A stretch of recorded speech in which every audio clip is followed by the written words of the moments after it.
Good morning, everybody. This is Diggs. It's another beautiful day out here in the Pacific Northwest. And y'all, we had a big update. UR Shadow Links came out along with her VC. So today we're going to talk about that update. We're going to talk about why I elected not to pull for Shadow Links and why I actually pulled for UR Ravies instead. We're going to talk about some of the stats that UR Shadow Links has, some of the problems. So let's go ahead. We're going to talk about the patch notes that came out as well today. And let's dig in. Of course, as always, if you guys did not know, I am sponsored by the Amazon App Store. It is one of the best ways to save on your purchases in War of the Visions by playing the War of the Visions Amazon App Store version. You play on iOS. If you play on Google Play, you can easily transfer. You just go to dig.gs/offer and you will find all of the instructions right here. Again, you can save a lot of money. It supports me and other content creators when you use our affiliate links. It is one of the best ways to go. You can also, of course, use this QR code if you do want to access the page as well. Just pop it up right here for you so you can capture it, scan it, do whatever you want if you're watching on computer. But let's go ahead and get into some of the problems and the reason why I pulled for UR Ravies. Because I think, you know, I was on the fence for a while here. I was really on the fence on UR Shadow Links releasing, and I was holding off to pull Ravies because I was waiting to see what Shadow Links would bring. And unfortunately, Shadow Links has been pretty disappointing. Her TMR basically grants Dispel, Regen, and Haste on critical hits, which is great, or on regular hits, sorry, which is great, but I feel like I'm not running into Regen and Haste a lot. There's no agility on her TMR. It's just not remarkable. A lot of people actually got confused by her Sub Hunter as well. I think a lot of people mistook Sub Hunter for Sub Ranger with Reflex and Sharpshoot. She actually does not have Sub Ranger, and her Sub Nightblade sub does not have Drain Rush either. So there's a lot going on here that is problematic. Her mastery ability gives AoE resist and critical hit rate. When we take a look at her skills, her passives are relatively good. Unfortunately, her main passive, which gives defense pen 40 and agility 12%, that's going to be the main one you're using. The secondary passive gives move 1 and attack 60% for self when over HP 80%.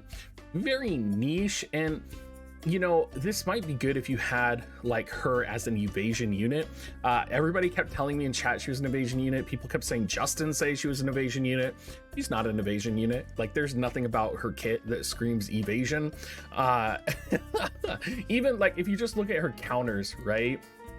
Like, her counter literally decreases critical evasion. Like, nobody's going to use that. They're going to use the Sub Hunter counter, which is a 30% chance to lower dark resistance and missile resistance, in which case you might as well Sub Hunter for her anyway, because Sub Hunter is probably the only good sub job for her as well. Going through her kit, you also run into the problem that there's no re-raise dispel, there's no barrier dispel, there's no auto re-raise for herself, there's no you know, evasion or take a single hit, and you know, like kind of all of the evasion units that have come out take a hit, or you know, have unit resistance 50 until you take a hit, whatever it is. She's got none of that. What she's got is multi-hit spear attacks, and she's got 100% hit chance on her job level 25, and she has a really good AoE attack called Ending Axle, which recovers AP when you kill an enemy, and that's pretty much her entire kit.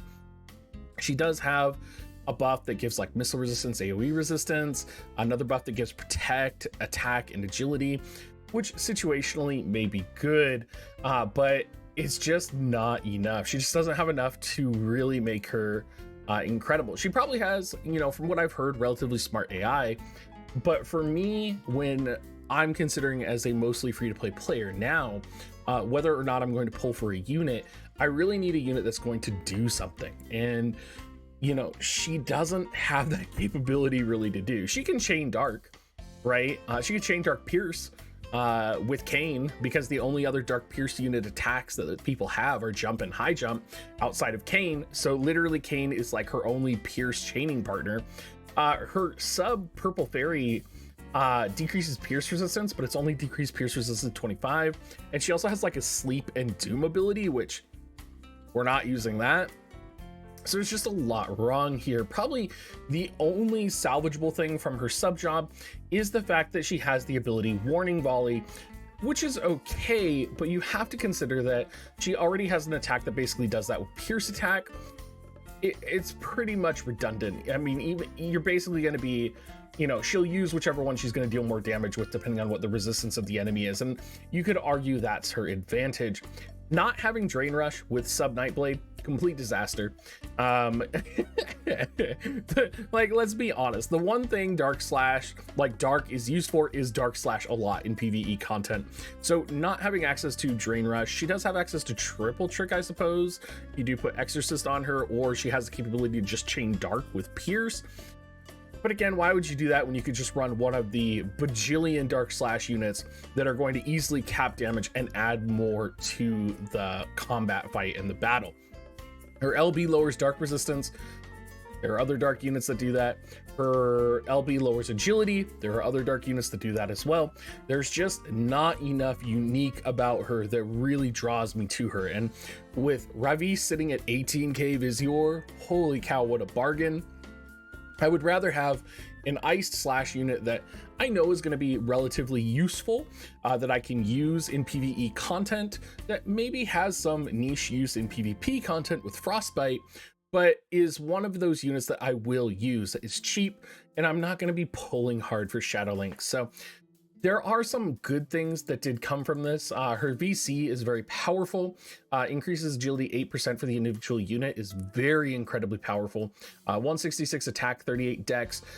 For the units that it hits, there's a lot of sword wielding units, spear wielding units, ninjas, a whole threshold here. Missile resistance 24%, highest missile resistance we have on a VC in the game.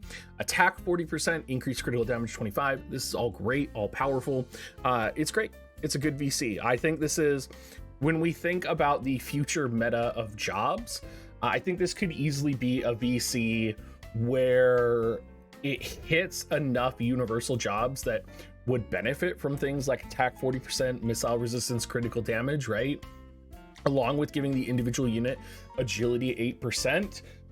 It's just going to be a really good VC, and I think we're going to be seeing use out of this with a variety of builds. Even right now, I think we could make work. So that's pretty much where we're at in War of the Visions. She did have a winged lance that came out as well, which does give pierce attack 20, and then for specific spear units gives critical damage 15, attack 30% for self. That's really powerful. I think this is going to be a very powerful weapon. You're going to want to get it. There's a lot of spear users that this could potentially be best in slot if potentially they don't have an elemental spear that might take their place, or if you are not needing penetration for whatever reason. So, you know, overall pretty good, but definitely not worth pulling for links. If you're going to be using your Amazon coins, you're going to want to go for Ravies, I think, but scoop up that VC while you're at it. Anyway, everybody, thank you so much for watching, and I hope you guys all have a great rest of your day.